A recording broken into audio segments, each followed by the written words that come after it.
Hi, Rick. You've been really busy over at Indian Health Services working on an Indigenous version of the National HIV/AIDS strategy. Can you tell us a little about that?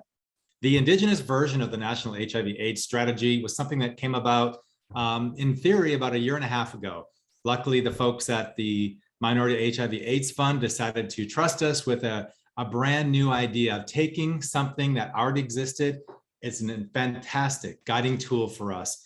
But we realized that in order for our communities to really use it, to embrace it, to look at it as something that belongs to them, we had to make it indigenous. And that means we looked at things like sovereignty, like land issues, like community leadership, the way people respond to cultural norms, taking things like the medicine wheel that really looks at those quadrants of our full life cycle.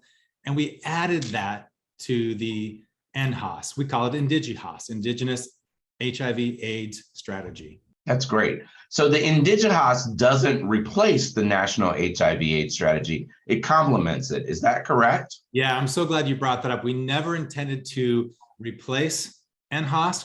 We only intended to complement it with an Indigenous HIV/AIDS strategy. We've kept the goals and the objectives, but we've added to it. So it's very specific. We worked with representatives of people from all over what we call Indian country. So every area that the Indian Health Service provides care, they roughly duplicate the HHS regions, but we specifically added Native Hawaiians and Pacific Islanders because they're part of our Indigenous family. That's great. It sounds like there was a lot of community engagement in this process. So what are the next steps, Rick? So going after that community engagement process, and we really worked hard to make sure everyone in our community had input. Of course, we didn't get everyone, representation from everyone in our community. So I made a lot of meetings, a lot of good input. We talked about things like, should there be this color here or that image there? But we're going further than just developing an Indigenous HIV/AIDS strategy. Now for the next year, we're going to focus on how do we communicate this to our communities? How do we get people to know that this exists, that it's an accompaniment to the NHAS? And how do we get people to really take ownership of it? So we've got a plan to release it by World AIDS Day.